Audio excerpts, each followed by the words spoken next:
and welcome to Figured Out by 25, a conversation about letting go of unmet expectations and accepting what is. My name is Arin. And I'm Jazmin. And we're so excited to have you join us today for our first ever episode of Figured Out by 25.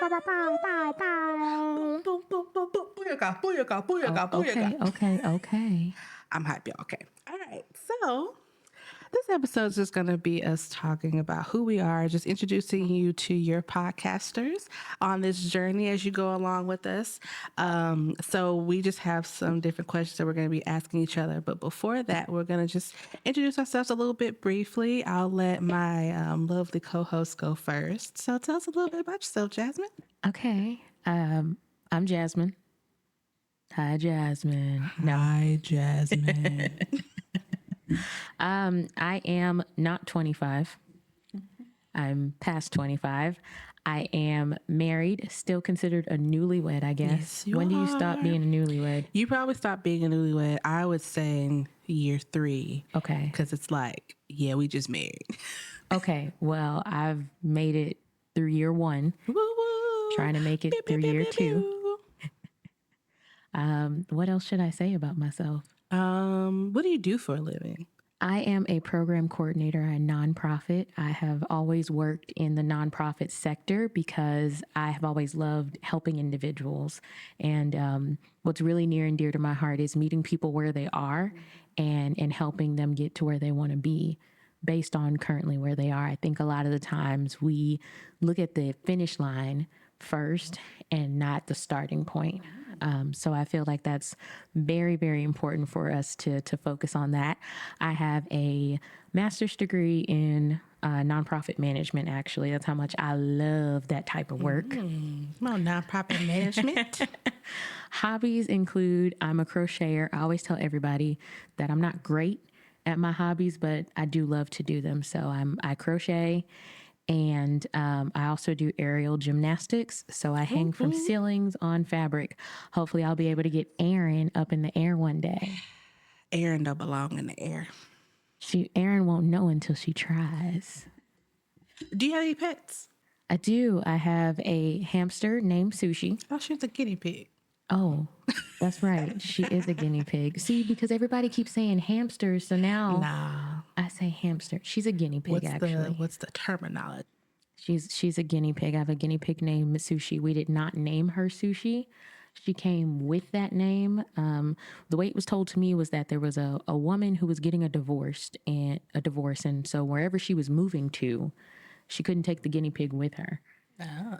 So she left him with my aerial instructor at the time, and then my aerial instructor put out a Instagram post saying, "Somebody please grab this guinea pig. We can't keep her."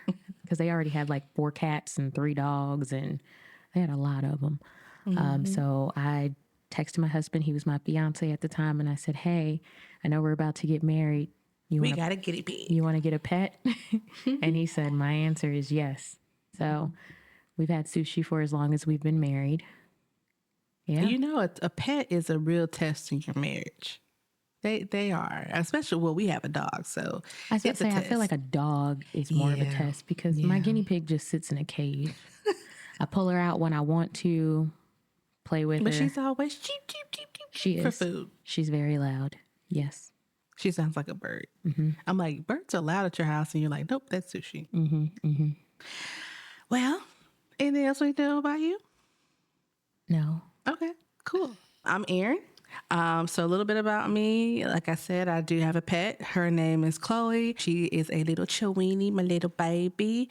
We've had her for about 5 or 6 years now. And then I have been married for 8 years to my college sweetheart, who's also behind the camera and helping us with this wonderful podcast. And then I also work for a nonprofit. I'm a family engagement specialist. I've been working in the nonprofit industry for a while, probably about 7 years now. I've worked with kids. I've worked with adults. I really have a passion for working with families because I really believe that families are crucial, especially in the education world. So with school districts, I really do believe that families play a key role and they are valuable to their students' education. So I want to make sure that parents have a voice. I want to make sure that parents know what's going on with their children, what opportunities are out there for their children. and how they can be able to be their child's biggest cheerleader and be an engaged parent from elementary through high school and even beyond, because I think that that's crucial for student success. So I have a bachelor's in psychology and a master's in social work. So I just really love supporting people, helping people, and no hobbies for me right now. I do like going for walks. I love walking outside and people watching and getting a good workout in. I think And those are considered hobbies, Erin. sure, okay, my hobby is walking outside and listening to music. So that's a little bit about me. I'm working on hobbies. I'm working on some. I maybe want to pick up adult coloring. Ooh, I like that. So I think that's all about me. Okay, awesome. So, how do we even know each other? So, as we both mentioned, we have worked in multiple nonprofits, and one of those nonprofits brought us together. We met at work. I had just started, and she was already working there, and I feel like our relationship, our friendship, quickly blossomed through there. I didn't expect that to happen because it's always interesting. So it was two people on our team, me and another girl.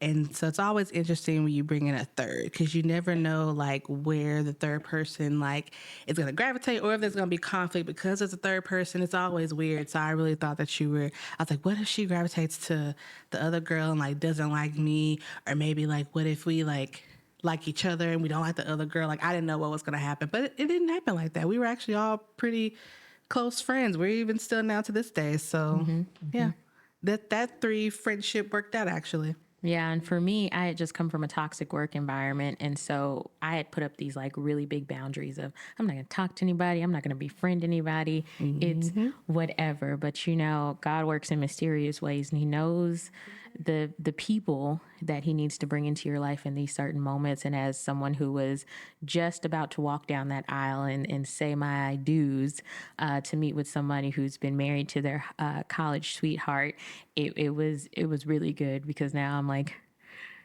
Erin, this is hard. Can you help me? And she's like, it's okay. Yeah. Stay in it. Yeah. Yeah. Marriage is hard.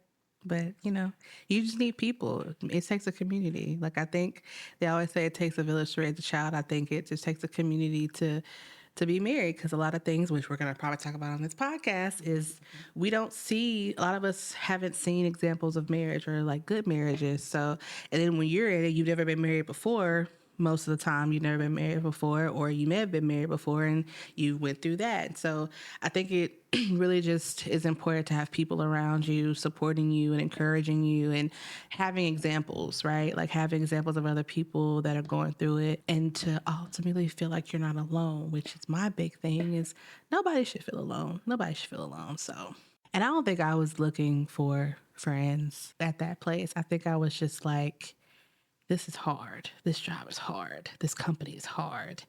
And I just was like, maybe this third person coming in will just help us get something together, which you did help. You did help. So I don't it know was if I great. did. I think you I did. think I added to the chaos. Nah, some things got clearer when you came. Okay. Yeah. All right. I So- appreciate that. So, again, we're excited to have you all on this journey. So, we're going to kind of get to know ourselves a little bit better, ask each other some questions of things that we may not know about each other, and also for you to get to know us as your podcasters on this journey. So, we're going to ask some really weird, funky questions, because we're not boring around here. We're not going to be like, what's your name? Where are you from? Da, da, da. I mean, if you want to know where we're from, I'm from East Texas. She's from Dallas. Oak Cliff, that's her hood. Put it in the face, get it understood. Yeah. Exactly. So, Big facts. yeah, there you go. But I do have roots in East Texas, both She parts. does. Also, we did mention it, but when I was looking at you talking about how we met, we actually worked at another nonprofit separately. Like, We just barely missed each yeah, other. we barely missed each other. So that's funny. So like as I was leaving, she came in. So it was like we were talking one day. We were like, "Oh, you worked there too? Oh wow, what year?" And then we were like, "Oh, I just left." And it's funny because there's a story from her. There's a story literally from her happened time to there. me. Yes. That happened to her, that they told during professional development that we had. And so I told her about that, and she was like, that was me. That was me. Hi. Yeah, that was my trauma. Yes. Yes, I'm glad to know that they're, talking about it. So hopefully it wouldn't happen again. You know, that lady actually wanted to work for that company after she did all that. She's like, I want to work for them. Nah. She's like, Aaron made it look so easy and fun. I want to Denied. work for them. Denied. They're like, I no, think ma'am. not. Okay, anyways. All right. So, Jasmine, Aaron, how many pair of shoes do you own? I don't know. How many pair of clothes do you own? Okay, let me tell you why she asked that question. Because I have something called vacation clothes. Who? She sounds like a No, rich stop lady. it. Stop it. When I go on vacation, I don't want to wear the same clothes that I wear to work. So I have a drawer at my house that keeps my vacation clothes. So I'm not wearing the same thing that I wear at I work. want to know who out there in the world has vacation clothes, specific work clothes, vacation clothes, around the house clothes, out Yes. in the community clothes. Yes. You sound like a rich person. I don't feel like That's that's a why I feel rich like you have a person. lot of pairs of shoes. That's why I asked you that question first. I'm like, I don't know how many pairs of shoes that I have. I can't okay, for sure give you a okay. number. Now, no, I got a different question. What's your oldest pair of shoes? My oldest pair of shoes, I just not I just purge, but I do purge a lot. So my oldest pair right now are from 2018. I bought some white Chucks before I went to Japan. Okay. My oldest pair of shoes. They're That's from making me think sixth about. grade. No, no, no. I think my oldest pair of shoes would probably be. Are they my wedding shoes? They may be my wedding shoes from 2016. Okay. So I got you beat a little bit. All right. All right. Or there's some boots that I have from college, which was like 2012 through 2016. So it's somewhere in there. So yeah, maybe either my wedding heels or some boots that I have from college. Okay. Your All right. turn. Okay. What is your favorite vacation destination? Somewhere you've either been or somewhere you want to go? My favorite all-time vacation destination is Lake Tahoe, California / Nevada. That is my that is my favorite place because I'm very like I love water. I love lakes, beaches, oceans. I love water. Water fountains like outside of like the mall or something. I love water.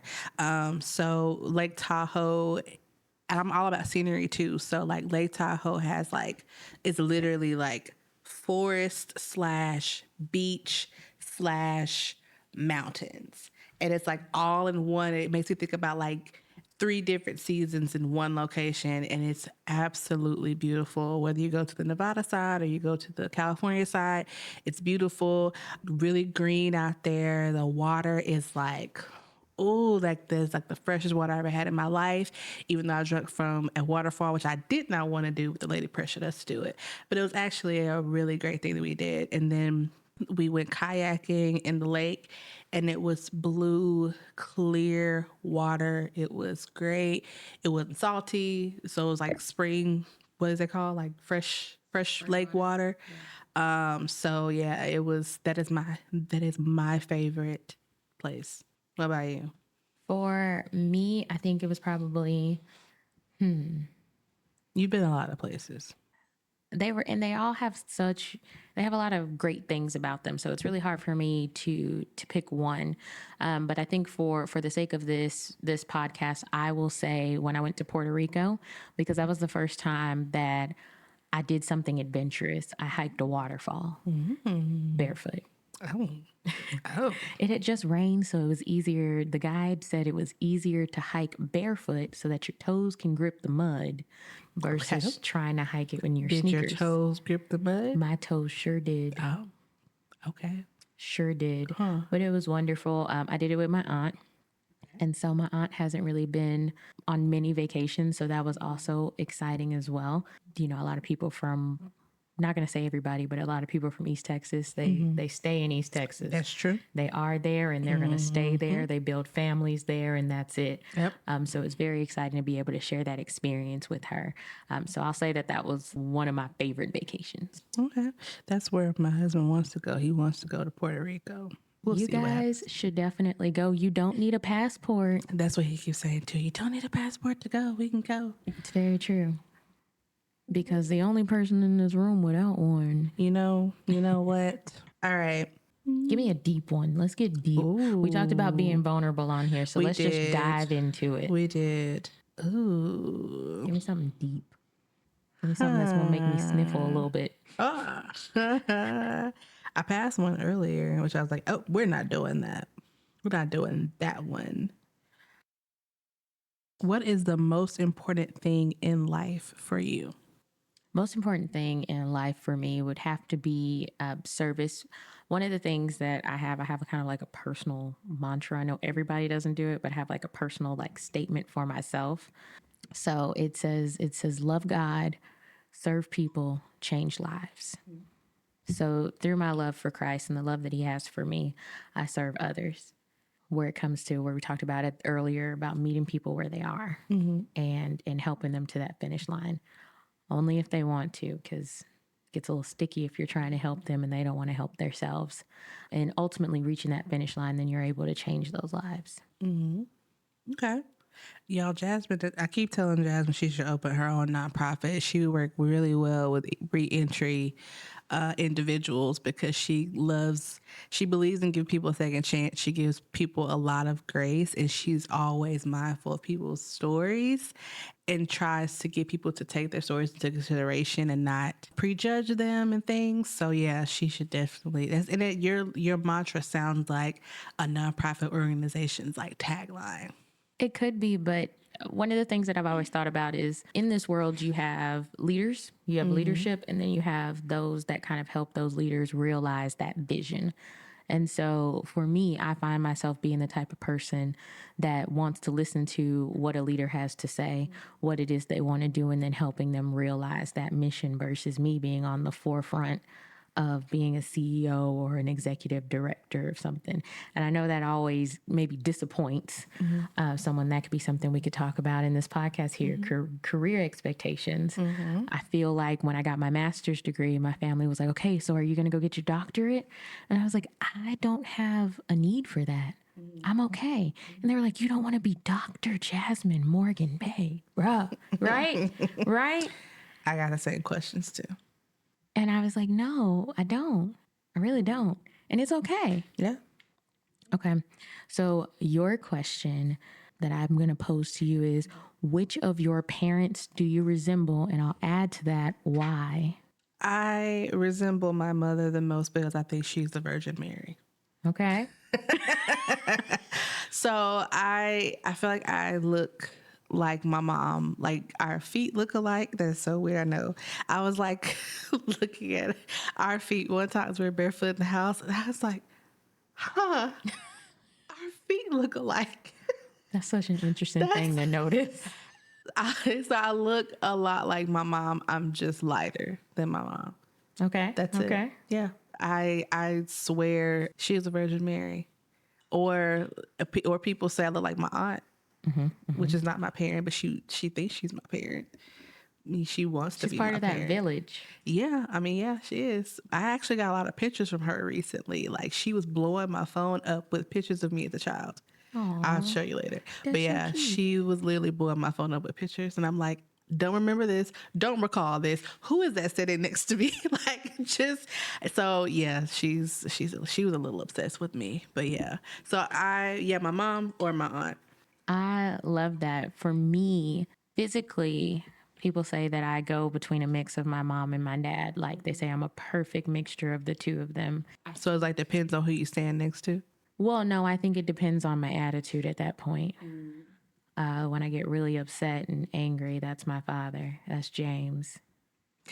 Yeah. Well, that'd be Dallas Yeah, with them two fingers the 2-finger point. and that My gold tooth. mom said that's a pinpoint. Well, we talked about the 2-finger point. She said that's a pinpoint. That is hilarious. But when it comes to kind of like my calm demeanor, I'm my mom. Hey, me Cheryl. I am Cheryl. I'm Cheryl. I'm stubborn like my grandmother, Norma, which is my dad's mom. I'm stubborn like her. I think I just reflect everybody in my village. I got a smart mouth like my other grandmother, my mom's mom, my maternal grandmother, Mamie. If that didn't give it away, Mamie, Oh, Mamie. that's a You name with a talked lot of about, you attitude. talked about, well, I thought you were talking about like old names. You said attitudes Yeah, I by the said name. attitude. Mamie's a Duh. little. I thought you were talking about old names. I was like, you gonna say Eula's old. Eula is old. Mamie? I mean, she was born in the 40s. Come on now. That was an all the rage name in the Mamie. 40s. Mamie. That was I all thought the you were gonna rage. give me a hard one. You can go ahead and make me a little teary eyed. Okay, Go let me ahead. You see. can try. Try your Yeah, heart. she's not a crier. Out of the two of us, I'm the crier. I'm very much like purge your emotions, purge your feelings. I try my hardest not to cry. I always tell myself I'm not gonna cry, and then I don't cry. But I had a good cry like a couple of weeks ago. Okay, okay. So yeah, that works. You told me to make you cry, and that is not the question I had ready. You can make me a And little emotional. how Touch my about heart. how Touch my about heart. how about do you have any bad habits? How much do I want this podcast to know about me? It is only the first episode. I bite my fingernails Okay, and okay. I chew on them for a while. That's not And my terrible. husband hates it. He hates it. He's like, get that nail out your mouth. My cousin used to also make fun of me really badly for doing it. That's not a terrible one. I feel like everybody But bites no, their like I bite fingernails. them and I chew on them like gum. That's Like not I a just, that's not a terrible bad habit. but then you also think about like what's under your nails, like a lot of dirt and bacteria. So it's not the cleanest Well, thing. you should frequently wash your hands if that's going to be your bad habit. You should, like, you know how nurses, when they scrub, you should definitely do that. Which I've started doing that. I worked at a fast food restaurant and it was like my senior year of college. And, they have the signs like, employees wash your hands. And they teach you to like sing the happy birthday song, like how long you're supposed to Yeah, wash your yeah, hands. yeah. So yeah, I started like, singing the happy birthday song and then doing my fingernails and stuff. What is the weirdest thing you have eaten? I think it has to be, and this really honestly isn't that weird. I'm not that adventurous, but frog legs Okay. I've never had frog legs. and turducken, which one's bigger? It's a chicken inside of a duck inside of a turkey, and then That's you a cook it, lot. and then you That's crazy. and then also ground brisket. Like it was so hot in Texas that my family dug a hole in the ground, seasoned brisket, wrapped it up real tight in foil. That sounds very East Texan. It was definitely in East Texas. We put Very the East brisket in the Texan. ground and buried it, and it cooked overnight. That's country. All You might have got me beat there. all three things that I listed happened in East Texas. Wow. Frog legs, turducken, and ground brisket. Yes.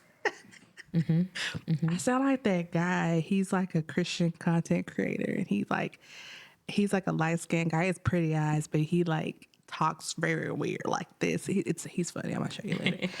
So one of the questions was, how dangerous or safe was your childhood? I would say that my childhood was very safe. It's funny you brought that up because I was thinking about this. I was reflecting on this earlier, like last week or something. And I was thinking about how my mom was a single mom. My parents got divorced when I was 3, and so she raised me by herself because my dad was always on the road as a truck driver. And it was crazy because when I was younger, she really sheltered me a lot. There were a lot of things that I didn't know until I went to middle school. And then when I got into middle school, like the sheltering stopped. Like it was like a full halt. She said, "You on your own now. It wasn't This that is the real world." it wasn't that we were on our own, but a lot of things. She was like, "No, you need to know about this. No, you're gonna go to this." Like I hated my middle school. There was just so many things happening in that middle school that I feel like I shouldn't have been privy to at that age. But my mom was like, "No, you need to learn about these things." So it sounds like it went from safe to dangerous.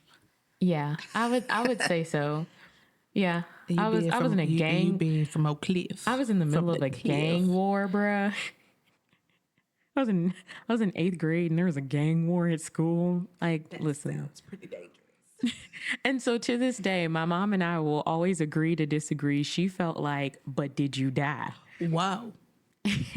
And I'm like, I didn't die, but emotionally, I really had to work through a lot of that Little stuff, trauma there. ma'am. Little trauma there. There's a lot. Little trauma there.